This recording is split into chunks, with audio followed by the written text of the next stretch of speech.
ਇਸ ਪੱਖੋਂ ਤਾਂ ਥੋੜੀ ਰਾਹਤ ਵਾਲੀ ਗੱਲ ਹੈ ਪੰਜਾਬ ਵਾਲਿਆਂ ਦੇ ਵਾਸਤੇ ਕਿ ਇਹ ਜਿਹੜਾ ਵਿਧਾਨ ਸਭਾ ਦੇ ਵਿੱਚ ਅੱਜ ਬਜਟ ਪੇਸ਼ ਕੀਤਾ ਗਿਆ ਵਿੱਤ ਮੰਤਰੀ ਦੇ ਵੱਲੋਂ 1,55,860 ਕਰੋੜ ਰੁਪਏ ਦੇ ਖਰਚੇ ਦਾ ਅਨੁਮਾਨ ਜਿਹੜਾ ਉਹ ਰੱਖਿਆ ਗਿਆ। ਜਿਹੜਾ ਇਹਦੇ ਵਿੱਚ ਜਿਹੜੀ ਮੇਨ ਚੀਜ਼ ਰਾਹਤ ਵਾਲੀ ਹੋਇਆ ਜੀ, ਇਹਦੇ ਵਿੱਚ ਕੋਈ ਟੈਕਸ ਨਹੀਂ ਵਧਾਇਆ ਗਿਆ। 1,000 ਰੁਪਇਆ ਲੇਡੀਜ਼ ਨੂੰ ਦੇਣ ਵਾਲੀ ਉਹਦੇ ਬਾਰੇ ਦੇ ਵਿੱਚ ਸਰਕਾਰ ਨੇ ਕੁਝ ਨਹੀਂ ਕਿਹਾ। ਇਹਦਾ ਮਤਲਬ ਇਹ ਕਿ ਉਹਦੇ ਲਈ ਅਜੇ ਇੰਤਜ਼ਾਰ ਕਰਨਾ ਪਊਗਾ। ਪੀੜਤ ਦਾ ਮੁਫਤ ਇਲਾਜ ਹੋਊਗਾ, ਇਹਦਾ ਖਰਚਾ ਸਰਕਾਰ ਚੁੱਕੂਗੀ।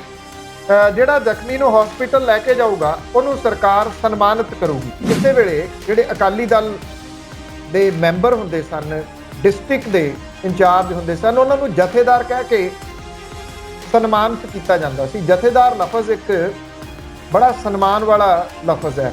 ਫਿਰ ਜੋ ਕੁਝ ਸ਼ੁਰੂ ਹੁੰਦਾ ਉਹਦੇ ਵਿੱਚ ਪੰਜਾਬ ਪੰਥ ਸਾਰਾ ਕੁਝ ਸਾਈਡ ਦੇ ਉੱਤੇ ਹੋ ਜਾਂਦਾ। ਸਿਰਫ ਇੱਕ ਬਿਜ਼ਨਸਮੈਨ ਦੀ ਐਂਟਰੀ ਹੁੰਦੀ ਆ, ਉਹ ਸੁਖਬੀਰ ਸਿੰਘ ਬਾਦਲ ਹੁੰਦਾ ਉਹਦੇ ਵਿੱਚ। ਉਂਝ ਵੈਸੇ ਜੋੜੇ ਝਾੜੀ ਜਾਂਦੇ ਆ ਕਿ ਗਲਤੀਆਂ ਦੀ ਮਾਫੀ, ਕਿਹੜੀਆਂ ਗਲਤੀਆਂ ਦੀ ਇਹ ਨਹੀਂ ਕੋਈ ਵੀ ਦੱਸਦਾ। 17 ਦੇ ਵਿੱਚ ਸੱਤਾ ਤੋਂ ਲਾਂਭੇ ਹੋਣ ਦੇ ਬਾਵਜੂਦ ਬਾਦਲ ਪਰਿਵਾਰ ਹੰਕਾਰਿਆ ਹੋਇਆ ਆਪਣੀਆਂ ਗਲਤੀਆਂ ਨਹੀਂ ਮੰਨਦਾ। ਵਧੀਕੀਆਂ ਕਿੰਨੀਆਂ ਹੁੰਦੀਆਂ ਨੇ ਕਿ ਜਿਹੜੇ ਹਲਕਾ ਇੰਚਾਰਜ ਲਾਏ ਉਹ ਹਲਕਾ ਇੰਚਾਰਜ ਦੇ ਤੌਰ ਦੇ ਉੱਤੇ ਫੇਮਸ ਹੋ ਜਾਂਦੇ ਆ। ਥਾਣੇ ਜਿਹੜੇ ਆ ਉਹ ਠੇਕੇ ਤੇ ਦੇ ਦਿੱਤੇ ਜਾਂਦੇ ਆ।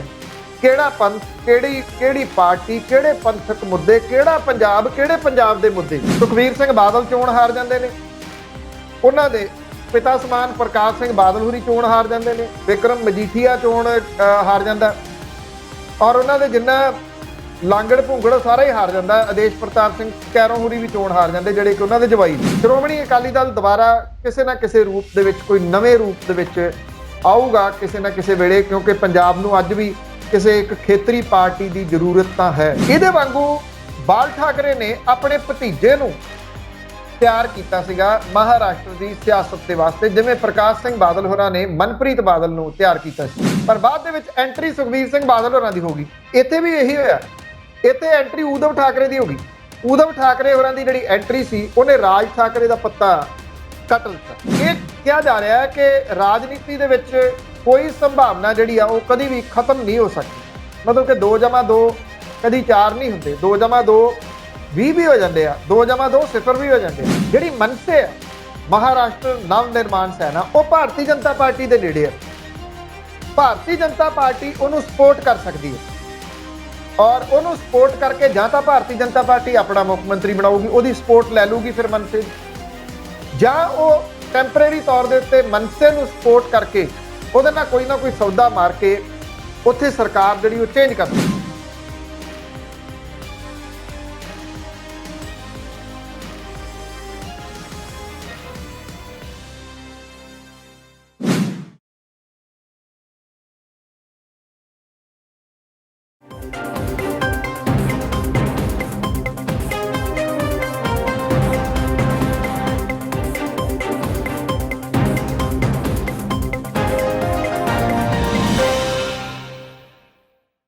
ਸਤਿ ਸ਼੍ਰੀ ਅਕਾਲ। ਤੁਸੀਂ ਦੇਖ ਰਹੇ ਹੋ ਪੰਜਾਬੀ ਨੈਸ਼ਨਲ ਟੀਵੀ ਤੇ ਪ੍ਰੋਗਰਾਮ ਸੱਚੀਆਂ ਤੇ ਖਰੀਆਂ ਪੰਨੂ ਦੀਆਂ ਲੈ ਕੇ ਇੱਕ ਵਾਰ ਫਿਰ ਤੋਂ ਹਾਜ਼ਰ ਹੋ ਗਏ ਹਾਂ। ਅੱਜ ਦੇ ਪ੍ਰੋਗਰਾਮ ਦੇ ਵਿੱਚ ਕੁਝ ਅਹਿਮ ਅਤੇ ਖਾਸ ਮੁੱਦਿਆਂ ਤੇ ਚਰਚਾ ਕਰਾਂਗੇ ਤੇ ਸੀਨੀਅਰ ਪੱਤਰਕਾਰ ਬਲਤੇਜ ਪੰਨੂ ਹੋਰਾਂ ਦੇ ਵਿਚਾਰ ਤੁਹਾਡੇ ਨਾਲ ਸਾਂਝੇ ਕਰਾਂਗੇ। ਸਤਿ ਸ਼੍ਰੀ ਅਕਾਲ ਪੰਨੂ ਸਾਹਿਬ, ਸਵਾਗਤ ਕਰਦੇ ਹਾਂ ਜੀ ਪ੍ਰੋਗਰਾਮ 'ਚ।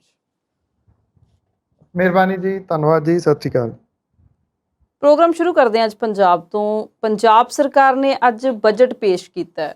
ਸਵਾਲ ਇਹ ਹੈ ਕਿ ਕੀ ਪਟਾਰਾ ਉਹਨਾਂ ਨੇ ਖੋਲ੍ਹਿਆ, ਕੀ ਕੁਝ ਉਹਨਾਂ ਦੇ ਪਟਾਰੇ 'ਚੋਂ ਨਿਕਲਿਆ, ਖਾਸ ਕਰਕੇ ਸਿਹਤ ਤੇ ਸਿੱਖਿਆ ਨੂੰ ਲੈ ਕੇ ਕੀ ਕੁਝ ਕਹਿੰਦੇ ਨੇ। ਜਦੋਂ ਪਿਛਲੀ ਜਿਹੜੀ ਚੋਣ ਹੋਈ ਹੈ ਜੀ ਵਿਧਾਨ ਸਭਾ ਦੀ, ਉਹਦੇ ਵਿੱਚ 2 ਚੀਜ਼ਾਂ ਇਹ ਅਹਿਮ ਤੌਰ ਦੇ ਉੱਤੇ ਉੱਭਰੀਆਂ ਸੀਗੀਆਂ ਜੀ। ਇੱਕ ਤਾਂ ਸਿਹਤ ਤੇ ਦੂਜੀ ਸਿੱਖਿਆ। ਬਿਲਕੁਲ। ਕਿਉਂਕਿ ਜਿਹੜਾ ਕੋਈ ਵੀ ਐਲਾਨ ਹੁੰਦਾ ਉਹ ਬਜਟ ਦੇ ਵਿੱਚ ਹੀ ਜਾ ਕੇ ਪਤਾ ਲੱਗਦਾ ਕਿ ਕਿੰਨੇ ਪੈਸੇ ਉਹਦੇ ਵਾਸਤੇ ਰੱਖੇ ਗਏ ਆ। ਇਸ ਪੱਖੋਂ ਤਾਂ ਥੋੜੀ ਰਾਹਤ ਵਾਲੀ ਗੱਲ ਹੈ ਪੰਜਾਬ ਵਾਲਿਆਂ ਦੇ ਵਾਸਤੇ ਕਿ ਇਹ ਜਿਹੜਾ ਵਿਧਾਨ ਸਭਾ ਦੇ ਵਿੱਚ ਅੱਜ ਬਜਟ ਪੇਸ਼ ਕੀਤਾ ਗਿਆ ਵਿੱਤ ਮੰਤਰੀ ਦੇ ਵੱਲੋਂ 2022-23 ਦੇ ਵਾਸਤੇ 1,55,860 ਕਰੋੜ ਰੁਪਏ ਦੇ ਖਰਚੇ ਦਾ ਅਨੁਮਾਨ ਜਿਹੜਾ ਉਹ ਰੱਖਿਆ ਗਿਆ, ਔਰ ਇਹ 2021-2022 ਦੇ ਨਾਲੋਂ 14% ਜ਼ਿਆਦਾ ਹੈ। ਇਹ ਕਿਹਾ ਗਿਆ ਕਿ ਹਰ ਜਿਹੜਾ ਇਹਦੇ ਵਿੱਚ ਜਿਹੜੀ ਮੇਨ ਚੀਜ਼ ਰਾਹਤ ਵਾਲੀ ਹੋਇਆ ਜੀ, ਇਹਦੇ ਵਿੱਚ ਕੋਈ ਟੈਕਸ ਨਹੀਂ ਵਧਾਇਆ ਗਿਆ। ਜਿਹੜੀਆਂ ਕੁਝ ਅਹਿਮ ਚੀਜ਼ਾਂ ਨੇ ਮੈਂ ਉਹ ਤੁਹਾਨੂੰ ਦੱਸ ਦਿੰਦਾ ਜੀ ਕਿ ਮੇਨ ਇਹਦੇ ਵਿੱਚ ਕੀ ਜਿਹੜੀਆਂ ਉਹ ਰੱਖੀਆਂ ਗਈਆਂ ਨੇ। ਇੱਕ ਤਾਂ 1 ਜੁਲਾਈ ਤੋਂ 300 ਯੂਨਿਟ ਮੁਫਤ ਬਿਜਲੀ ਮਿਲੂਗੀ। ਹਾਲਾਂਕਿ ਇੱਕ ਜਿਹੜੀ ਗਰੰਟੀ ਸੀਗੀ 1000 ਰੁਪਈਆ ਲੇਡੀਜ਼ ਨੂੰ ਦੇਣ ਵਾਲੀ, ਉਹਦੇ ਬਾਰੇ ਦੇ ਵਿੱਚ ਸਰਕਾਰ ਨੇ ਕੁਝ ਨਹੀਂ ਕਿਹਾ। ਇਹਦਾ ਮਤਲਬ ਇਹ ਕਿ ਉਹਦੇ ਲਈ ਅਜੇ ਇੰਤਜ਼ਾਰ ਕਰਨਾ ਪਊਗਾ। ਸ਼ਰਾਬ ਤੋਂ 9648 ਕਰੋੜ ਰੁਪਏ ਦੀ ਕਮਾਈ ਹੋਊਗੀ, ਰੈਵਨਿਊ ਹੋਊਗਾ। ਇਹ ਪਿਛਲੇ ਸਾਲ ਦੇ ਨਾਲੋਂ 56% ਜ਼ਿਆਦਾ ਹੈ ਔਰ ਇਹ 9 ਮਹੀਨੇ ਦੇ ਵਾਸਤੇ ਹੋਣਾ, ਕਿਉਂਕਿ 3 ਮਹੀਨੇ ਦੀ ਜਿਹੜੀ ਉਹ ਐਕਸਟੈਂਸ਼ਨ ਦੇ ਦਿੱਤੀ ਸੀਗੀ ਸਰਕਾਰ ਨੇ ਜਦੋਂ ਨਵੀਂ ਆਈ ਸਰਕਾਰ, ਉਦੋਂ ਇਹਨਾਂ ਕੋਲੇ ਟਾਈਮ ਨਹੀਂ ਸੀਗਾ ਨਵੀਂ ਪਾਲਿਸੀ ਲਿਆਉਣ ਦਾ। GST ਵਸੂਲੀ ਦੇ ਵਿੱਚ 27% ਵਾਧੇ ਦੀ ਉਮੀਦ ਹੈ ਸਰਕਾਰ ਨੂੰ। ਇਹਦੇ ਨਾਲ ਸਰਕਾਰ ਦੇ ਖਜ਼ਾਨੇ ਦੇ ਵਿੱਚ 4350 ਕਰੋੜ ਰੁਪਏ ਦਾ ਇਜ਼ਾਫਾ ਹੋਊਗਾ। ਪਿਛਲੇ ਸਾਲ ਦੇ ਮੁਕਾਬਲੇ 17.8% ਕਮਾਈ ਵਧੂਗੀ। 95,378 ਕਰੋੜ ਰੁਪਏ ਦਾ ਯੋਗਦਾਨ ਵਧੂਗਾ। ਕੋਈ ਨਵਾਂ ਟੈਕਸ ਨਹੀਂ ਲਾਇਆ ਜਾਊਗਾ। ਪੰਜਾਬ ਦੀਆਂ ਸੜਕਾਂ, ਪੁਲ ਤੇ ਹੋਰ ਨਿਰਮਾਣ ਦੇ ਵਾਸਤੇ 2102 ਕਰੋੜ ਰੁਪਏ ਰੱਖੇ ਜਾਣਗੇ। ਪਟਿਆਲੇ ਦੇ ਵਿੱਚ ਛੋਟੀ ਨਦੀ ਤੇ ਵੱਡੀ ਨਦੀ ਜਿਹੜੇ ਇਹਨਾਂ ਦੀ ਚੱਲ ਰਹੀ ਹੈ ਇਸ ਵੇਲੇ, ਇਹਨਾਂ ਨੂੰ ਨਵਿਆਉਣ ਦੇ ਵਾਸਤੇ। ਔਰ ਲੁਧਿਆਣੇ ਦੇ ਵਿੱਚ ਬੁੱਢੇ ਨਾਲੇ ਦਾ ਨਵੀਨੀਕਰਨ ਹੋਊਗਾ। ਅੰਮ੍ਰਿਤਸਰ ਤੇ ਜਲੰਧਰ ਦੇ ਵਿੱਚ ਸਰਫੇਸ ਵਾਟਰ ਦੀ ਸਪਲਾਈ ਜਿਹੜੀ ਉਹ ਕੀਤੀ ਜਾਊਗੀ। ਪੰਜਾਬ ਦੇ ਵਿੱਚ ਟਰਾਂਸਪੋਰਟ ਮਾਫੀਆ ਖਤਮ ਕਰਨ ਦੀ ਗੱਲ ਕੀਤੀ ਗਈ ਆ। ਰਾਜ ਦੇ ਵਿੱਚ ਇਲੈਕਟ੍ਰਿਕ ਤੇ CNG ਵਾਲੀਆਂ ਗੱਡੀਆਂ ਜਿਹੜੀਆਂ ਉਹਨਾਂ ਨੂੰ ਉਤਸ਼ਾਹਿਤ ਕੀਤਾ ਜਾਊਗਾ। ਪੰਜਾਬ ਦੇ ਵਿੱਚ 45 ਨਵੇਂ ਬੱਸ ਸਟੈਂਡ ਤੇ ਮੌਜੂਦਾ 61 ਬੱਸ ਸਟੈਂਡ ਜਿਹੜੇ ਨੇ ਇਹਨਾਂ ਦਾ ਨਵੀਨੀਕਰਨ ਜਿਹੜਾ ਉਹ ਕੀਤਾ ਜਾਊਗਾ।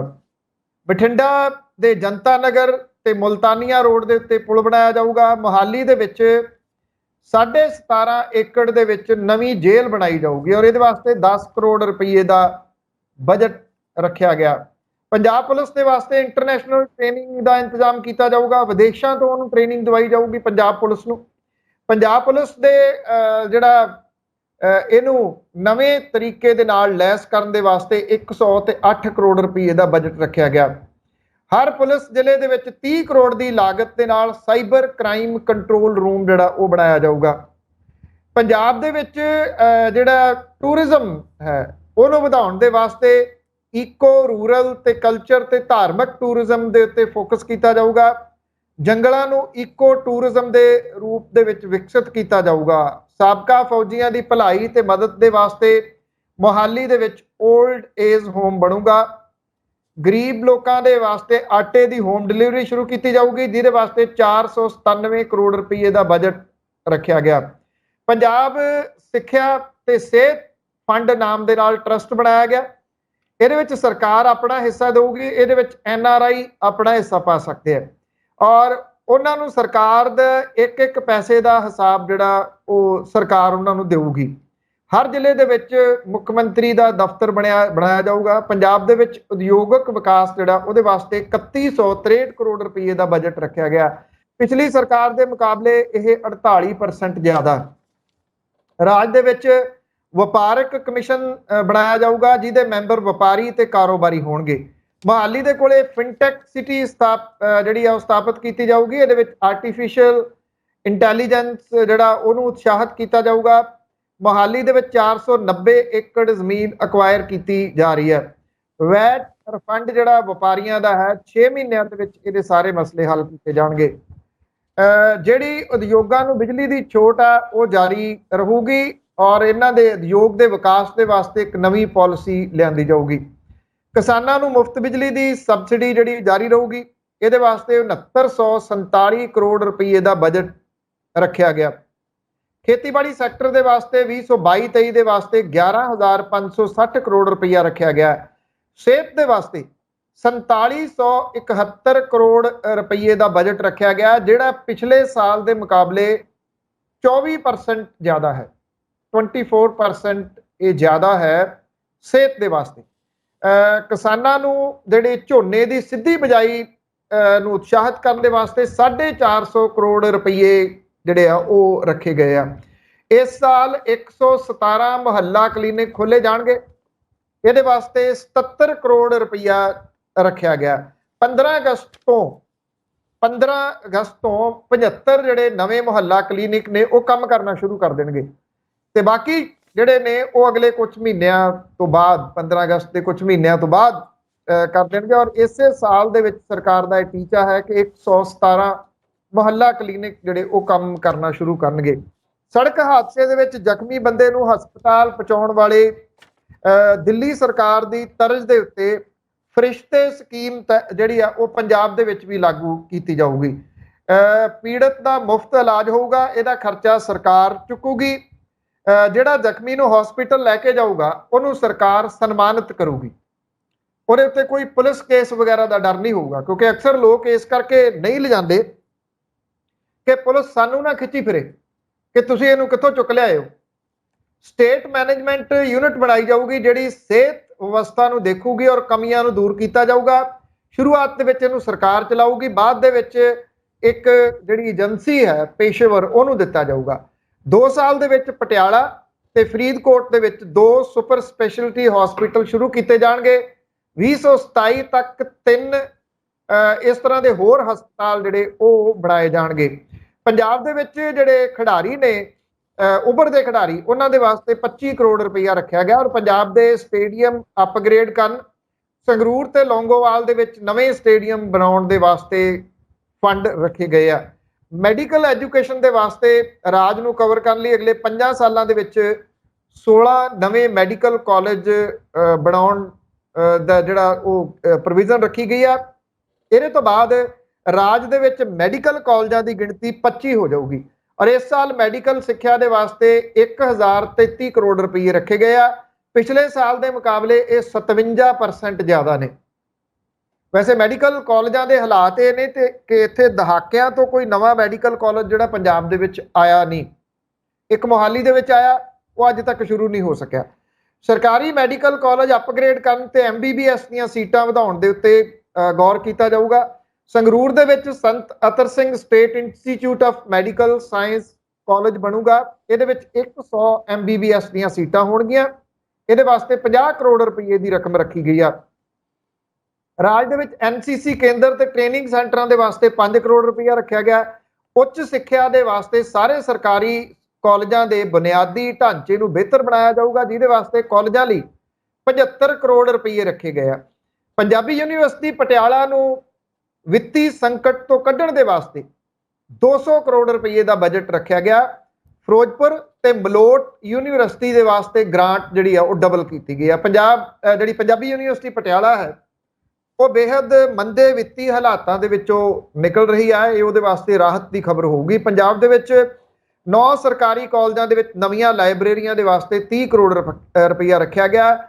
ਜਨਰਲ ਕੈਟਾਗਰੀ ਦੇ ਬੱਚਿਆਂ ਦੇ ਵਾਸਤੇ CM ਸਕਾਲਰਸ਼ਿਪ ਸ਼ੁਰੂ ਕੀਤੀ ਗਈ ਆ। ਇਹਦੇ ਲਈ 30 ਕਰੋੜ ਰੁਪਇਆ ਰੱਖਿਆ ਗਿਆ ਔਰ ਇਹ ਰਕਮ ਅੰਕਾਂ ਦੇ ਉੱਤੇ ਆਧਾਰ ਦੇ ਉੱਤੇ ਜਿਹੜੀ ਆ ਉਹ ਰੱਖੀ ਜਾਊਗੀ। ਪੋਸਟ ਮੈਟ੍ਰਿਕ ਸਕਾਲਰਸ਼ਿਪ ਦੇ ਵਾਸਤੇ 67 ਕਰੋੜ ਰੁਪਇਆ ਰੱਖਿਆ ਗਿਆ ਤੇ ਪ੍ਰੀ ਮੈਟ੍ਰਿਕ ਸਕਾਲਰਸ਼ਿਪ ਦੇ ਵਾਸਤੇ 79 ਕਰੋੜ ਰੁਪਇਆ ਜਿਹੜਾ ਉਹ ਰੱਖਿਆ ਗਿਆ। ਟੈਕਨੀਕਲ ਐਜੂਕੇਸ਼ਨ ਦੇ ਵਿੱਚ 45% ਵਧਾਇਆ ਗਿਆ ਔਰ ਮੈਡੀਕਲ ਐਜੂਕੇਸ਼ਨ ਦੇ ਵਿੱਚ 57% ਦਾ ਵਾਧਾ ਕੀਤਾ ਗਿਆ ਔਰ ਸਕੂਲਾਂ ਦੇ ਇਨਫਰਾਸਟ੍ਰਕਚਰ ਨੂੰ ਠੀਕ ਕਰਨ ਦੇ ਵਾਸਤੇ ਸਟੇਟ ਮੈਨੇਜਰ ਤਾਇਨਾਤ ਕੀਤਾ ਜਾਊਗਾ। ਸਕੂਲ ਦੇ ਟੀਚਰ ਪ੍ਰਿੰਸੀਪਲ ਸਿਰਫ ਪੜ੍ਹਾਈ ਕਰਾਉਣਗੇ। ਇਹਦੇ ਵਾਸਤੇ 123 ਕਰੋੜ ਰੁਪਏ ਦੀ ਰਕਮ ਰੱਖੀ ਗਈ ਹੈ, ਮਤਲਬ ਕਿ ਉਹਨਾਂ ਨੂੰ ਕਿਸੇ ਹੋਰ ਕੰਮ ਦੇ ਵਾਸਤੇ ਨਹੀਂ ਲਾਇਆ ਜਾਊਗਾ। Teacher, school head, educational administrator ਦੇ ਟ੍ਰੇਨਿੰਗ ਪ੍ਰੋਗਰਾਮ, ਕੈਪੈਸਿਟੀ ਬਿਲਡਿੰਗ ਦੇ ਵਾਸਤੇ ਦੇਸ਼ ਵਿਦੇਸ਼ ਦੇ ਵਿੱਚ ਸ਼ਾਰਟ ਤੇ ਮੀਡੀਅਮ ਟਰਮ ਕੋਰਸ ਜਿਹੜੇ ਉਹ ਕਰਵਾਏ ਜਾਣਗੇ, ਜਿਹਦੇ ਵਾਸਤੇ 30 ਕਰੋੜ ਰੁਪਈਆ ਜਿਹੜਾ ਉਹ ਰੱਖਿਆ ਜਾਊਗਾ। ਔਰ ਪੰਜਾਬ ਦੇ ਵਿੱਚ ਟੈਕਸ ਇੰਟੈਲੀਜੈਂਸ ਯੂਨਿਟ ਜਿਹੜੀ ਉਹ ਸਰਕਾਰ ਬਣਾਊਗੀ ਔਰ ਸਰਕਾਰ ਦਾ 3 ਕਿਸਮ ਦਾ ਫੋਕਸ ਜਿਹੜਾ ਹੈ, ਇੱਕ ਤਾਂ ਵਿੱਤੀ ਹਾਲਾਤ ਨੂੰ ਬਹਾਲ ਕਰਨਾ, ਆਮਦਨੀ ਵਧਾਉਣੀ, ਕਰਜ਼ਾ ਜਿਹੜਾ ਉਹ ਘੱਟ ਕਰਨਾ ਤੇ ਜਿਹੜੇ ਫੰਡਸ ਨੇ ਉਹਨਾਂ ਨੂੰ ਸਹੀ ਤਰੀਕੇ ਦੇ ਨਾਲ ਵਰਤਿਆ ਜਾਵੇ, ਇਹਨੂੰ ਮੇਕ ਸ਼ੋਰ ਕਰਨਾ। ਜੀ, ਇਹ ਬਜਟ ਦੀ ਤਫਸੀਲ ਹੈ ਜਿਹੜੀ ਪਨੂ ਸਾਹਿਬ ਨੇ ਸਾਡੇ ਨਾਲ ਸਾਂਝੀ ਕੀਤੀ ਹੈ। ਬਹੁਤ ਬਹੁਤ ਧੰਨਵਾਦ ਪਨੂ ਸਾਹਿਬ ਤੁਹਾਡਾ। ਅਸੀਂ ਪੰਜਾਬ ਦੀ ਰਾਜਨੀਤੀ ਤੇ ਅਜੇ ਗੱਲਬਾਤ ਹੋਰ ਵੀ ਕਰਨੀ ਹੈ, ਪਰ ਇਸ ਵੇਲੇ ਵੇਲਾ ਇੱਕ ਛੋਟੀ ਜਿਹੀ ਬ੍ਰੇਕ ਦਾ ਹੋ ਚੁੱਕਾ ਹੈ। ਬਹੁਤ ਜਲਦ ਹਾਜ਼ਰ ਹੁੰਦੇ ਹਾਂ।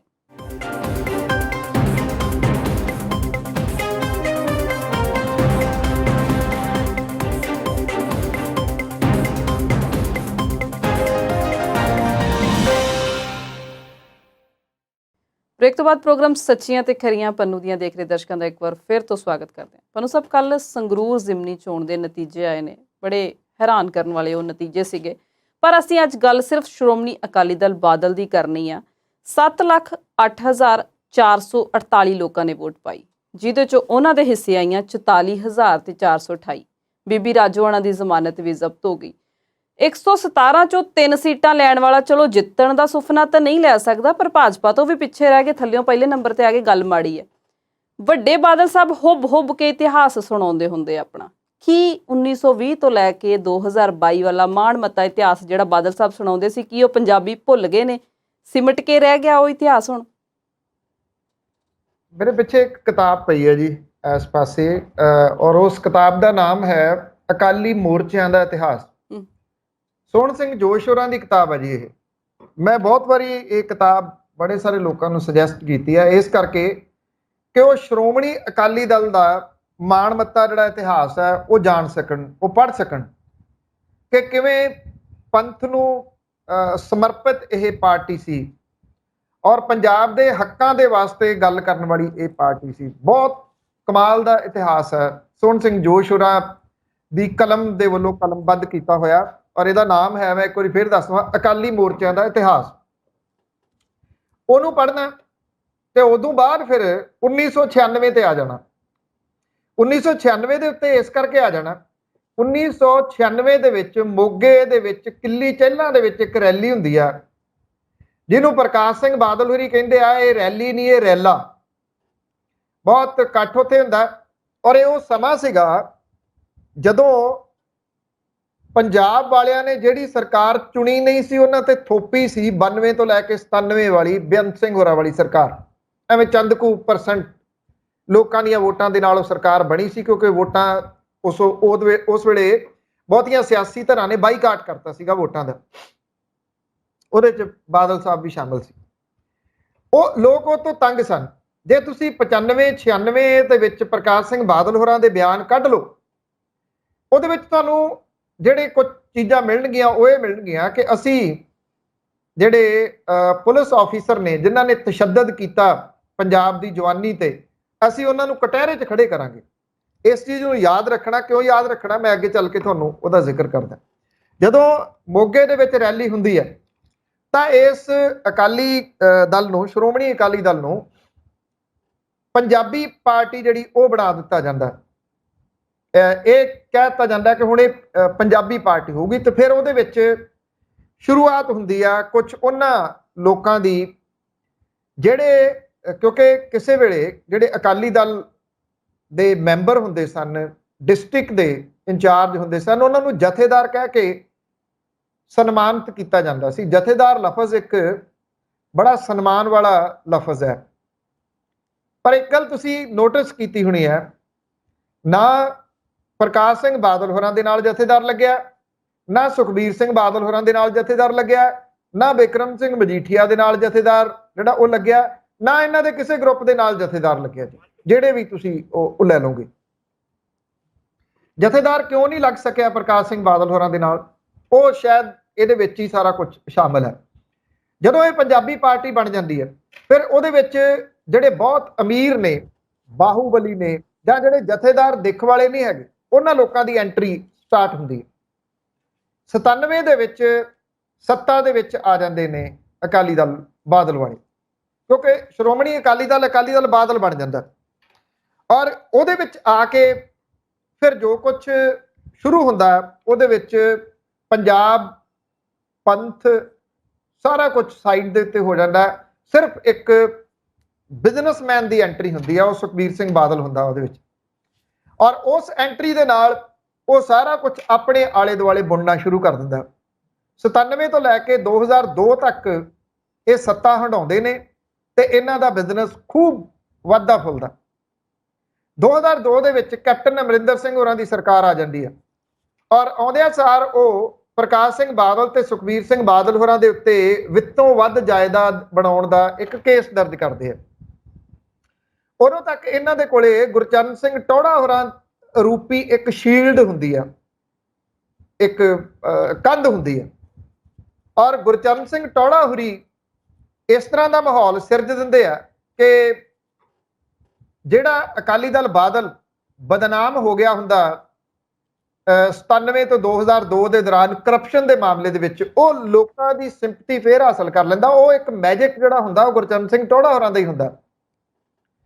ਉਸ ਤੋਂ ਬਾਅਦ ਜਦੋਂ 2007 ਦੇ ਵਿੱਚ ਅਕਾਲੀ ਦਲ ਬਾਦਲ ਦੀ ਵਾਪਸੀ ਹੁੰਦੀ ਆ ਤੇ ਉਹਦੇ ਵਿੱਚ ਗੁਰਚਰਨ ਸਿੰਘ ਟੋੜਾ ਹੋਰਾਂ ਦੇ ਉੱਤੇ ਹੀ ਨਿਸ਼ਾਨਾ ਲਾਇਆ ਜਾਂਦਾ। ਗੁਰਚਰਨ ਸਿੰਘ ਟੋੜਾ ਹੋਰਾਂ ਨੂੰ ਦਲੀਲ ਕਰ ਕਰਕੇ ਅਕਾਲੀ ਦਲ ਬਾਦਲ ਦੇ ਵਿੱਚੋਂ ਕੱਢ ਦਿੱਤਾ ਜਾਂਦਾ, ਉਹਨਾਂ ਤੋਂ ਸ਼੍ਰੋਮਣੀ ਗੁਰਦੁਆਰਾ ਪ੍ਰਬੰਧਕ ਕਮੇਟੀ ਖੋਲੀ ਜਾਂਦੀ ਹੈ।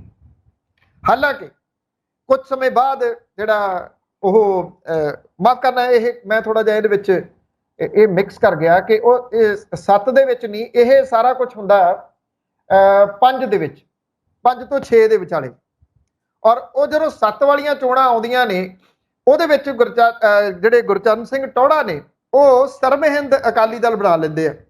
ਉਹ ਆਪ ਤਾਂ ਨਹੀਂ ਕੋਈ ਸੀਟ ਜਿੱਤਦੇ, ਪਰ ਪ੍ਰਕਾਸ਼ ਸਿੰਘ ਬਾਦਲ ਹੋਰਾਂ ਨੂੰ ਜਿਹੜਾ ਉਹ ਹਰਾ ਦਿੰਦੇ ਆ।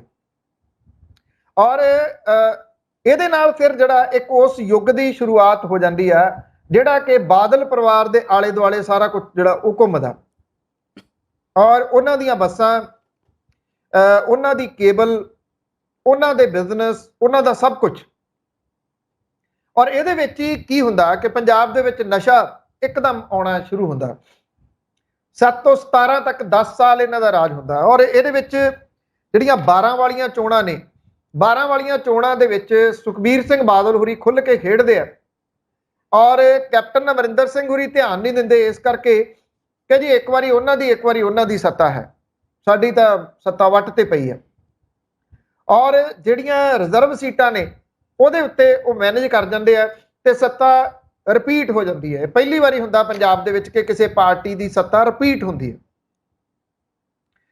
ਨਸ਼ੇ ਦਾ ਪ੍ਰਕੋਪ ਜਿਹੜਾ ਉਹ ਵਧਿਆ ਹੀ ਹੁੰਦਾ, ਸਿਖਰ ਦੇ ਉੱਤੇ ਜਾਂਦਾ, ਤੇ ਫਿਰ ਉਸ ਤੋਂ ਬਾਅਦ ਪੰਥਕ ਅਖਵਾਉਣ ਵਾਲੀ ਜਿਹੜੀ ਪਾਰਟੀ ਆ ਉਹਦੇ ਰਾਜ ਦੇ ਵਿੱਚ ਗੁਰੂ ਗ੍ਰੰਥ ਸਾਹਿਬ ਦੀ ਬੇਅਦਬੀ ਹੁੰਦੀ ਹੈ। ਉਦੋਂ ਪਹਿਲਾਂ ਕੀ ਹੁੰਦਾ, ਉਦੋਂ ਪਹਿਲਾਂ ਡੇਰਾ ਜਿਹੜਾ ਸਿਰਸਾ ਮੁਖੀ ਆ ਉਹਨੂੰ ਮਾਫੀ ਦਵਾਈ ਜਾਂਦੀ ਹੈ। ਸੁਖਬੀਰ ਸਿੰਘ ਬਾਦਲ ਹੋਰੀ ਇੱਕ ਉਹਦੀ ਜਿਹੜੀ ਫਿਲਮ ਹੈ ਉਹਦੀ ਵਜ੍ਹਾ ਕਰਕੇ ਸਾਰਾ ਤਾਣਾ ਬਾਣਾ ਬੁਣਦੇ ਆ ਔਰ ਉਹਨੂੰ ਬਿਨਾਂ ਮੰਗੀ ਮਾਫੀ ਦਿੱਤੀ ਜਾਂਦੀ ਹੈ।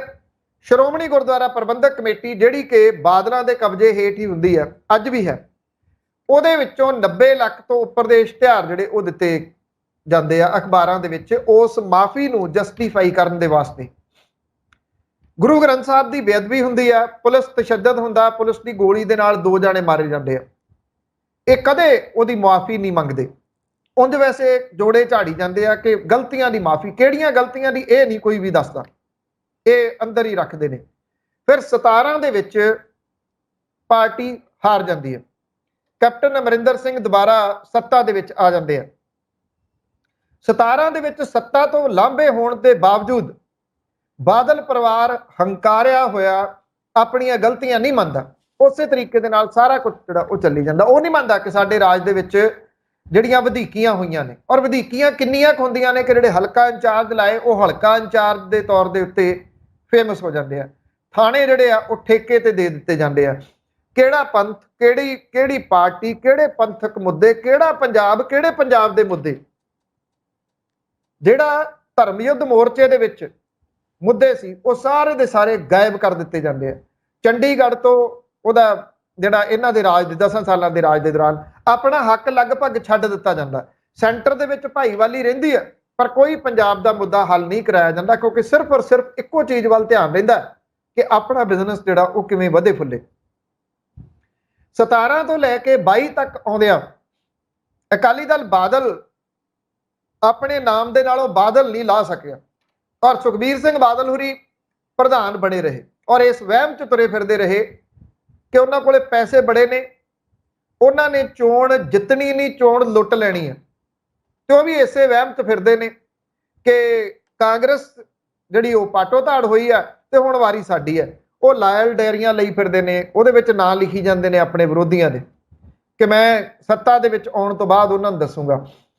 22 ਦੀਆਂ ਚੋਣਾਂ ਦੇ ਨਤੀਜੇ ਆਉਂਦੇ ਨੇ ਤੇ ਉਹਨਾਂ ਨਤੀਜਿਆਂ ਦੇ ਵਿੱਚ 3 ਸੀਟਾਂ ਆਉਂਦੀਆਂ ਨੇ ਅਕਾਲੀ ਦਲ ਬਾਦਲ ਨੂੰ, ਇੱਕ ਮਾਝੇ ਚੋਂ, ਇੱਕ ਮਾਲਵੇ ਚੋਂ, ਇੱਕ ਦੁਆਬੇ ਚੋਂ। ਸੁਖਬੀਰ ਸਿੰਘ ਬਾਦਲ ਚੋਣ ਹਾਰ ਜਾਂਦੇ ਨੇ। ਉਹਨਾਂ ਦੇ ਪਿਤਾ ਸਮਾਨ ਪ੍ਰਕਾਸ਼ ਸਿੰਘ ਬਾਦਲ ਹੋਰੀ ਚੋਣ ਹਾਰ ਜਾਂਦੇ ਨੇ, ਵਿਕਰਮ ਮਜੀਠੀਆ ਚੋਣ ਹਾਰ ਜਾਂਦਾ, ਔਰ ਉਹਨਾਂ ਦੇ ਜਿੰਨਾ ਲਾਂਗੜ ਭੁੰਗੜ ਸਾਰਾ ਹੀ ਹਾਰ ਜਾਂਦਾ। ਆਦੇਸ਼ ਪ੍ਰਤਾਪ ਸਿੰਘ ਕੈਰੋਂ ਹੋਰੀ ਵੀ ਚੋਣ ਹਾਰ ਜਾਂਦੇ, ਜਿਹੜੇ ਕਿ ਉਹਨਾਂ ਦੇ ਜਵਾਈ ਨੇ।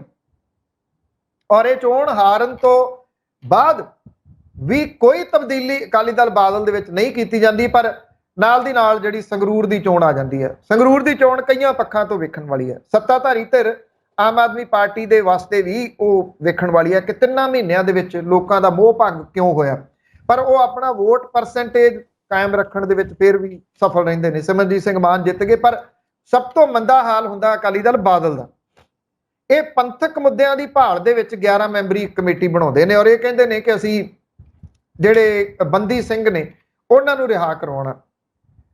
ਬਲਵੰਤ ਸਿੰਘ ਰਾਜੋਆਣਾ ਦੀ ਮੂੰਹ ਬੋਲੀ ਜਿਹੜੀ ਭੈਣ ਹੈ, ਉਹਨੂੰ ਇਹ ਲਿਆ ਕੇ ਉਮੀਦਵਾਰ ਬਣਾਉਂਦੇ ਨੇ, ਉਹਦੀ ਜ਼ਮਾਨਤ ਜ਼ਬਤ ਹੋ ਜਾਂਦੀ।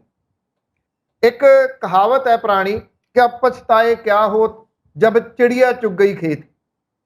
ਜਦੋਂ ਚਿੜੀਆਂ ਨੇ ਖੇਤ ਚੁੱਗ ਹੀ ਲਿਆ ਤੇ ਹੁਣ ਲੰਘ ਗਏ ਸੱਪ ਦੀ ਲਕੀਰ ਨੂੰ ਪਿੱਟੀ ਜਾਣ ਦਾ ਕੀ ਆਈਡੀਆ ਹੈ। ਹੁਣ ਸਵਾਲ ਸਭ ਤੋਂ ਵੱਡਾ ਇਹ ਖੜਾ ਹੋ ਰਿਹਾ ਕਿ ਕੀ ਸ਼੍ਰੋਮਣੀ ਅਕਾਲੀ ਦਲ ਉਹਦੀ ਵਾਪਸੀ ਹੋਊਗੀ? ਜੇ ਹੋਊਗੀ ਤਾਂ ਕਿਸ ਰੂਪ 'ਚ ਹੋਊਗੀ? ਜੇ ਆਊਗੀ ਤਾਂ ਕਿੰਨਾ ਸਮਾਂ ਲੱਗੂਗਾ ਸ਼੍ਰੋਮਣੀ ਅਕਾਲੀ ਦਲ ਨੂੰ ਦੁਬਾਰਾ ਉੱਥੇ ਆਉਂਦਿਆਂ ਜਿਨ੍ਹਾਂ ਦੇ ਉੱਤੇ ਲਿਖਿਆ ਹੋਇਆ ਅਕਾਲੀ ਮੋਰਚਿਆਂ ਦਾ ਇਤਿਹਾਸ? ਕੀ ਇਹ ਸਮਝਿਆ ਜਾਵੇ ਕਿ ਇੰਨੇ ਮਾਣ ਮੱਤੇ ਇਤਿਹਾਸ ਨੂੰ ਇਸ ਪਰਿਵਾਰ ਨੇ ਇੱਕ ਡੂੰਘਾ ਟੋਆ ਕੱਢ ਕੇ ਉਹਦੇ ਵਿੱਚ ਉਸ ਨਾਮ ਨੂੰ ਦੱਬ ਦਿੱਤਾ। ਬੇਸ਼ੱਕ ਇਹ ਅਕਾਲੀ ਦਲ ਬਾਦਲ ਦੀ ਹਾਰ ਹੈ, ਸ਼੍ਰੋਮਣੀ ਅਕਾਲੀ ਦਲ ਦੀ ਨਹੀਂ। ਸ਼੍ਰੋਮਣੀ ਅਕਾਲੀ ਦਲ ਦੁਬਾਰਾ ਕਿਸੇ ਨਾ ਕਿਸੇ ਰੂਪ ਦੇ ਵਿੱਚ, ਕੋਈ ਨਵੇਂ ਰੂਪ ਦੇ ਵਿੱਚ ਆਊਗਾ ਕਿਸੇ ਨਾ ਕਿਸੇ ਵੇਲੇ, ਕਿਉਂਕਿ ਪੰਜਾਬ ਨੂੰ ਅੱਜ ਵੀ ਕਿਸੇ ਇੱਕ ਖੇਤਰੀ ਪਾਰਟੀ ਦੀ ਜ਼ਰੂਰਤ ਤਾਂ ਹੈ। ਸਿਮਰਨਜੀਤ ਸਿੰਘ ਮਾਨ ਹੋਰਾਂ ਵੱਲ ਲੋਕ ਦੇਖ ਰਹੇ ਨੇ, ਪਰ ਉਹਨਾਂ ਦਾ ਕੋਈ ਧੜਾ ਐਡਾ ਹੈ ਨਹੀਂਗਾ ਸਟਰੋਂਗ, ਉਹ ਆਪ ਹੀ ਨੇ, ਇਕੱਲੇ ਘਰ ਹੀ ਨੇ। ਇਸ ਕਰਕੇ ਸ਼੍ਰੋਮਣੀ ਅਕਾਲੀ ਦਲ ਦੀ ਵਾਪਸੀ ਤਾਂ ਹੋਊਗੀ, ਕਿਹੜੇ ਰੂਪ 'ਚ ਹੁੰਦੀ ਆ ਨਹੀਂ ਪਤਾ, ਪਰ ਇਤਿਹਾਸ ਦੇ ਵਿੱਚ ਜਿਵੇਂ ਸੋਹਣ ਸਿੰਘ ਜੋਸ਼ ਹੋਰਾਂ ਨੇ ਲਿਖਿਆ ਅਕਾਲੀ ਮੋਰਚਿਆਂ ਦਾ ਇਤਿਹਾਸ, ਇੱਕ ਇਤਿਹਾਸ ਇਹ ਵੀ ਲਿਖਿਆ ਜਾਊਗਾ ਕਿ 2022 ਆਉਂਦਿਆਂ ਕਿਵੇਂ ਅਕਾਲੀ ਦਲ ਬਾਦਲ 1996 'ਚ ਬਣਾ ਕੇ ਸ਼੍ਰੋਮਣੀ ਅਕਾਲੀ ਦਲ ਦੇ ਮਾਣ ਮੱਤੇ ਇਤਿਹਾਸ ਨੂੰ ਦਾਗਦਾਰ ਕਰ ਦਿੱਤਾ ਗਿਆ। ਬਾਦਲ ਧੜਾ ਜਦੋਂ ਵਿਧਾਨ ਸਭਾ ਚੋਣਾਂ ਹਾਰਿਆ ਤੇ ਫਿਰ ਇਹਨਾਂ ਨੇ ਕਮੇਟੀ ਬਣਾਈ, ਇਕਬਾਲ ਸਿੰਘ ਝੁੰਦਾ ਨੂੰ ਉਹਦਾ ਮੁਖੀ ਲਾਤਾ। ਉਹ ਕਹਿੰਦੇ ਵੀ ਇਹ ਜਿਹੜੀ ਕਮੇਟੀ ਹੈ ਇਹ ਹਾਰ ਦੇ ਕਾਰਨਾਂ ਤੇ ਮੰਥਨ ਕਰੂਗੀ, ਲੱਭੂਗੀ ਵੀ ਅਸੀਂ ਕਿਉਂ ਹਾਰੇ ਹਾਂ। ਇਕਬਾਲ ਸਿੰਘ ਝੁੰਦਾ ਦਾ ਹੁਣ ਫਿਰ ਬਿਆਨ ਆਇਆ ਸੰਗਰੂਰ ਇਲੈਕਸ਼ਨ ਤੋਂ ਬਾਅਦ, ਕਹਿੰਦੇ ਅਸੀਂ ਹਾਰ ਦਾ ਕਾਰਨ ਲੱਭਾਂਗੇ। ਅਸੀਂ ਉਮੀਦ ਕਰਦੇ ਹਾਂ ਕਿ ਇਹਨਾਂ ਨੂੰ ਹਾਰ ਦੇ ਕਾਰਨ ਲੱਭ ਜਾਣ। ਫਿਲਹਾਲ ਅਸੀਂ ਲੈਣੇ ਇੱਕ ਛੋਟੀ ਜਿਹੀ ਬ੍ਰੇਕ, ਜਲਦ ਹਾਜ਼ਰ ਹੁੰਦੇ ਹਾਂ।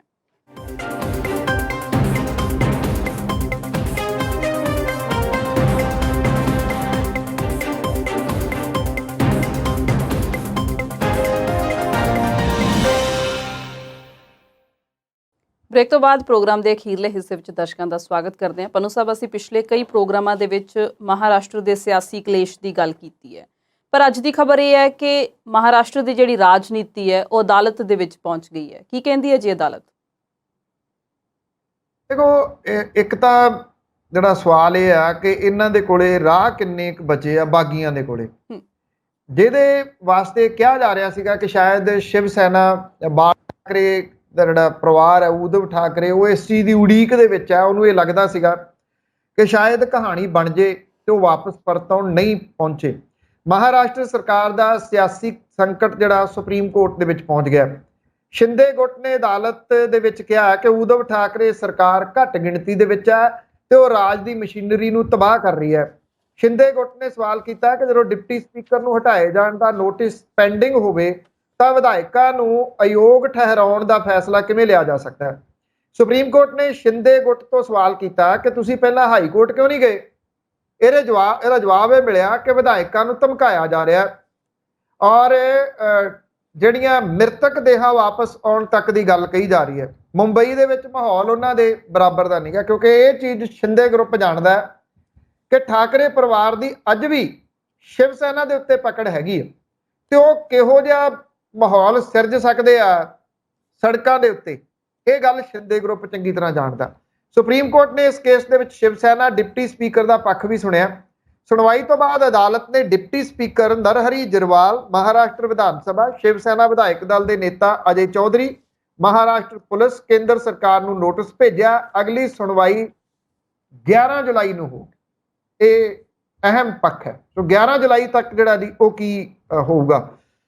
ਹੁਣ ਜਿਹੜੇ ਸ਼ਿੰਦੇ ਗੁੱਟ ਹੈ ਉਹਨਾਂ ਨੇ ਇਹ ਗੱਲ ਕਹੀ ਕਿ ਸਾਡੀ ਜਿਹੜੀ ਜਾਇਦਾਦ ਆ ਉਹਨੂੰ ਨੁਕਸਾਨ ਪਹੁੰਚਾਇਆ ਜਾ ਰਿਹਾ, ਸਾਨੂੰ ਡਰਾਇਆ ਜਾ ਰਿਹਾ, ਸਾਡੇ ਅਧਿਕਾਰ ਜਿਹੜੇ ਉਹ ਖੋਏ ਜਾ ਰਹੇ ਨੇ।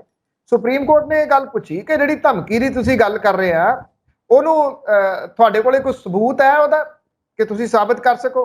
ਡਿਪਟੀ ਸਪੀਕਰ ਦੇ ਨੋਟਿਸ ਦੇ ਵਿੱਚ ਜਿਹੜਾ ਘੱਟ ਸਮਾਂ ਦੇਣ ਦੀ ਗੱਲ ਕਹੀ ਗਈ ਆ, ਕਹਿੰਦੇ ਅਸੀਂ ਉਹਨੂੰ ਵੇਖਿਆ ਪਰ ਇਸ ਸਵਾਲ ਨੂੰ ਲੈ ਕੇ ਤੁਸੀਂ ਸਾਹਮਣੇ ਕਿਉਂ ਨਹੀਂ ਗਏ।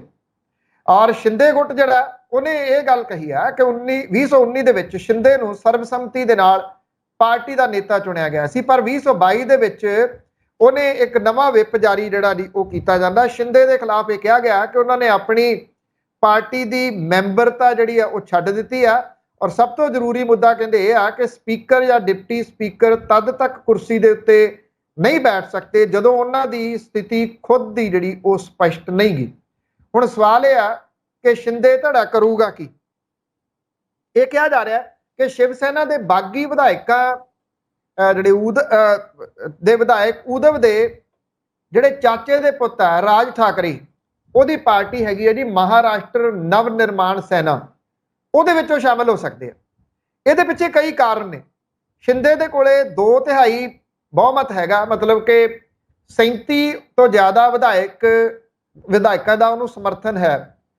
ਇਹਦੇ ਬਾਵਜੂਦ ਵਿਧਾਨ ਸਭਾ ਦੇ ਵਿੱਚ ਵੱਖਰੀ ਪਾਰਟੀ ਦੀ ਮਾਨਤਾ ਉਹਨੂੰ ਮਿਲ ਸਕਣੀ ਸੌਖੀ ਨਹੀਂ ਗੀ।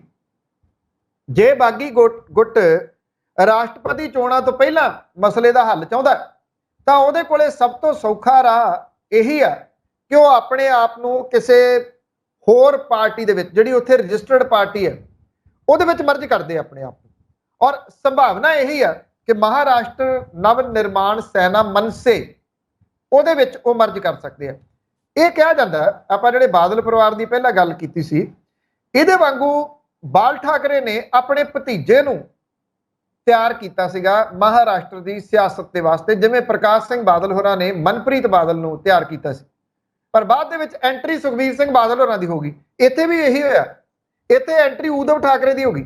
ਉਦਵ ਠਾਕਰੇ ਹੋਰਾਂ ਦੀ ਜਿਹੜੀ ਐਂਟਰੀ ਸੀ ਉਹਨੇ ਰਾਜ ਠਾਕਰੇ ਦਾ ਪੱਤਾ ਕੱਟ ਦਿੱਤਾ।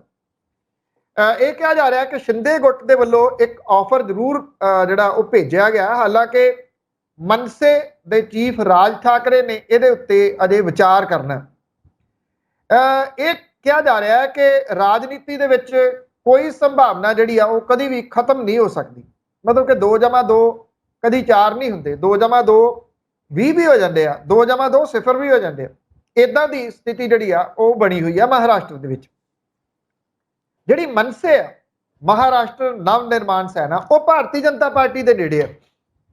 ਭਾਰਤੀ ਜਨਤਾ ਪਾਰਟੀ ਉਹਨੂੰ ਸਪੋਰਟ ਕਰ ਸਕਦੀ ਹੈ ਔਰ ਉਹਨੂੰ ਸਪੋਰਟ ਕਰਕੇ ਜਾਂ ਤਾਂ ਭਾਰਤੀ ਜਨਤਾ ਪਾਰਟੀ ਆਪਣਾ ਮੁੱਖ ਮੰਤਰੀ ਬਣਾਊਗੀ, ਉਹਦੀ ਸਪੋਰਟ ਲੈ ਲੂਗੀ ਫਿਰ ਮਨਸੇ ਦੀ, ਜਾਂ ਉਹ ਟੈਂਪਰੇਰੀ ਤੌਰ ਦੇ ਉੱਤੇ ਮਨਸੇ ਨੂੰ ਸਪੋਰਟ ਕਰਕੇ ਉਹਦੇ ਨਾਲ ਕੋਈ ਨਾ ਕੋਈ ਸੌਦਾ ਮਾਰ ਕੇ ਉੱਥੇ ਸਰਕਾਰ ਜਿਹੜੀ ਉਹ ਚੇਂਜ ਕਰ ਸਕਦੀ। ਰਾਜ ਠਾਕਰੇ ਦੇ ਬਾਰੇ ਦੇ ਵਿੱਚ ਇਹ ਗੱਲ ਆਖੀ ਜਾਂਦੀ ਹੈ ਕਿ ਉਹ ਹਿੰਦੂਤਵ ਵਾਲੇ ਏਜੰਡੇ ਦੇ ਉੱਤੇ ਸਖਤ ਹੈ ਔਰ ਉਹ ਉਦਵ ਠਾਕਰੇ ਜਿਹੜਾ ਉਹ ਬਦਲ ਗਿਆ ਪਿਛਲੇ ਦਿਨਾਂ ਦੇ ਵਿੱਚ।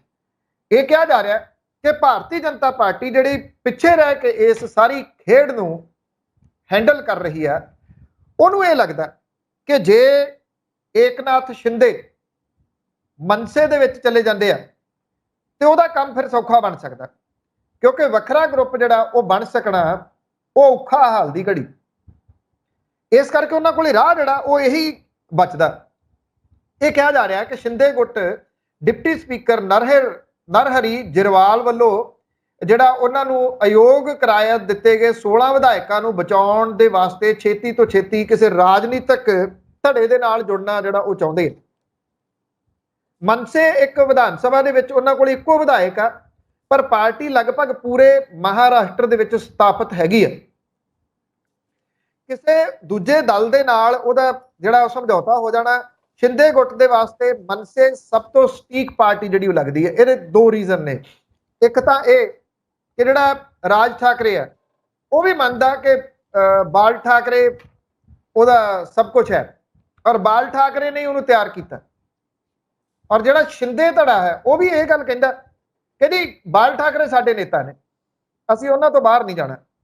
ਜੇ ਉਹ ਮਨਸੇ ਦੇ ਵਿੱਚ ਜਾਂਦੇ ਆ ਤੇ ਇਹ ਤਾਂ ਮੁੜ ਕੇ ਉਹ ਇੱਥੇ ਮੁੰਬਈ ਦੇ ਵਿੱਚ ਵੀ ਆਉਣ ਜੋਗੇ ਹੋ ਜਾਣਗੇ।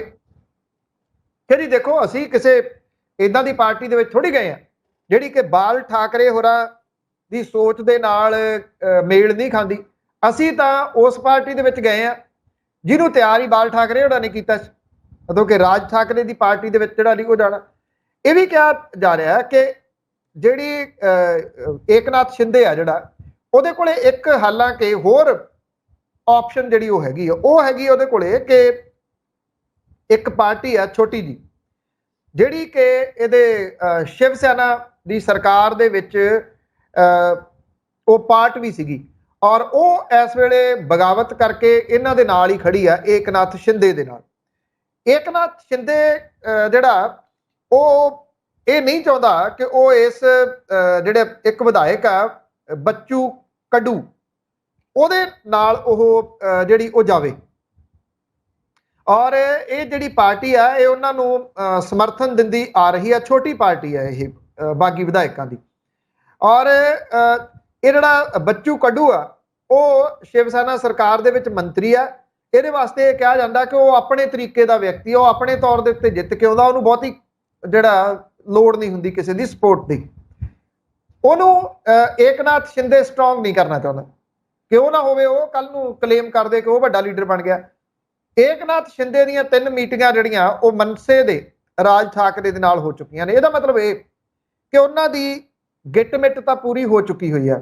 ਹੁਣ ਇਹਦੇ ਵਿੱਚ ਜਿਹੜੇ ਸੁਪਰੀਮ ਕੋਰਟ ਦੇ ਵਿੱਚ ਗਏ ਨੇ ਇਹ ਕਿਉਂਕਿ 11 ਜੁਲਾਈ ਤੱਕ ਪੈ ਗਈ, ਜੇ ਇਹਨਾਂ ਕੋਲੇ ਹੁਣ ਟਾਈਮ ਜਿਹੜਾ ਉਹ ਖੁੱਲਾ ਹੋ ਗਿਆ, ਪਰ ਉਸ ਖੁੱਲੇ ਟਾਈਮ ਤੋਂ ਪਹਿਲਾਂ ਇੱਕ ਜਿਹੜਾ ਜ਼ਰੂਰ ਹੈਗਾ ਕਿ ਜਿਹੜੇ ਵਿਧਾਨ ਸਭਾ ਦੇ ਡਿਪਟੀ ਸਪੀਕਰ ਨੇ ਉਹਦੇ ਵੱਲੋਂ ਜਿਹੜਾ ਅਯੋਗ ਕਰਾਰ ਦੇਣ ਦੇ ਵਾਸਤੇ ਕਾਰਵਾਈ ਆਰੰਭ ਦਿੱਤੀ ਗਈ ਹੈ। ਇਹ ਹੋ ਸਕਦਾ ਹੈ ਕਿ ਅਗਲੇ ਕੁਝ ਦਿਨਾਂ ਦੇ ਦੌਰਾਨ ਜਿਹੜੀ ਆ ਇਹ ਮਰਜ ਹੋ ਜੇ ਪਾਰਟੀ। ਮੁੰਬਈ ਦੇ ਵਿੱਚ 26% ਮਰਾਠੀ ਵੋਟਰਸ ਨੇ, ਜਦੋਂ ਕਿ ਬਾਕੀ 64% ਦੇ ਵਿੱਚ ਉੱਤਰ ਭਾਰਤੀ, ਗੁਜਰਾਤੀ ਤੇ ਬਾਕੀ ਹੋਰ ਸ਼ਾਮਲ ਨੇ ਜਿਹੜੇ ਕਿ ਬੀਜੇਪੀ ਦੇ ਨਾਲ ਸ਼ਿਵ ਸੈਨਾ ਨੂੰ ਵੋਟ ਕਰਦੇ ਆ। ਸੋ ਬੀਜੇਪੀ ਨੂੰ ਇਹ ਬਹੁਤ ਫਿੱਟ ਬਹਿੰਦਾ ਕੰਮ ਕਿ ਜੇ ਮਨਸੇ ਦੇ ਨਾਲ ਉਹ ਚੱਲੇ ਜਾਂਦੇ ਤੇ ਬਹੁਤੇ ਮਸਲੇ ਉਹਦੇ ਹੱਲ ਹੋ ਜਾਂਦੇ ਆ। ਹੋਣਾ ਇਹੀ ਆ ਕਿ ਭਾਰਤੀ ਜਨਤਾ ਪਾਰਟੀ ਨੇ ਜਿਹੜੀ ਉਹ ਸਰਕਾਰ ਬਣਾਉਣੀ ਆ, ਫਿਰ ਮਨਸੇ ਉਹਦੇ ਨਾਲ ਕਰਕੇ ਸਮਝੌਤਾ ਆਪਣੇ ਕੁਝ ਮੰਤਰਾਲੇ ਤੇ ਕੁਝ ਸੈਂਟਰ ਦੇ ਵਿੱਚ ਉਹਦੇ ਨਾਲ ਗਿੱਟ-ਮਿੱਟ ਕਰ ਸਕਦਾ। ਇਹ ਬਿਲਕੁਲ ਇੱਕ ਨਵੇਂ ਜਿਹੜਾ ਗੱਠਜੋੜ ਹੈ ਉਹ ਸਾਹਮਣੇ ਆ ਸਕਦਾ, ਜਿਹੜਾ ਕਿ ਲਗਭਗ ਹਾਸ਼ੀਏ ਦੇ ਉੱਤੇ ਫਿਰਦੇ ਰਾਜ ਠਾਕਰੇ ਨੂੰ ਇੱਕਦਮ ਇੱਕ ਨਵੀਂ ਪੋਲੀਟੀਕਲ ਪਾਵਰ ਦੇ ਵਿੱਚ ਲਿਆ ਸਕਦਾ। ਜੀ ਪਨੂ ਸਾਹਿਬ, ਅੱਜ ਦੇ ਪ੍ਰੋਗਰਾਮ ਦਾ ਸਮਾਂ ਜਿਹੜਾ ਫਿਲਹਾਲ ਇੱਥੇ ਖਤਮ ਹੁੰਦਾ, ਲੈ ਲੈਂਦੇ ਹਾਂ ਦਰਸ਼ਕਾਂ ਤੋਂ ਵਿਦਾ। ਤੁਹਾਡਾ ਬਹੁਤ ਬਹੁਤ ਧੰਨਵਾਦ ਜੀ। ਬਹੁਤ ਮਿਹਰਬਾਨੀ, ਧੰਨਵਾਦ ਜੀ। ਉਮੀਦ ਕਰਦੇ ਹਾਂ ਕਿ ਸਾਡੇ ਦਰਸ਼ਕਾਂ ਨੂੰ ਸਾਡਾ ਅੱਜ ਦਾ ਪ੍ਰੋਗਰਾਮ ਚੰਗਾ ਲੱਗਿਆ ਹੋਵੇਗਾ। ਆਪਣੇ ਸੁਝਾਅ ਤੁਸੀਂ ਕਮੈਂਟ ਸੈਕਸ਼ਨ ਦੇ ਵਿੱਚ ਜਾ ਕੇ ਸਾਡੇ ਨਾਲ ਸਾਂਝੇ ਕਰ ਸਕਦੇ ਤੇ ਅਸੀਂ ਫਿਰ ਕੱਲ ਨੂੰ ਨਵੇਂ ਮੁੱਦਿਆਂ ਦੇ ਨਾਲ ਹਾਜ਼ਰੀ ਭਰਾਂਗੇ। ਤੁਸੀਂ ਜੁੜੇ ਰਹੋ ਪੰਜਾਬੀ ਨੈਸ਼ਨਲ ਟੀਵੀ ਦੇ ਨਾਲ। ਉਮੀਦ ਤੁਹਾਡੀ, ਕੋਸ਼ਿਸ਼ ਸਾਡੀ।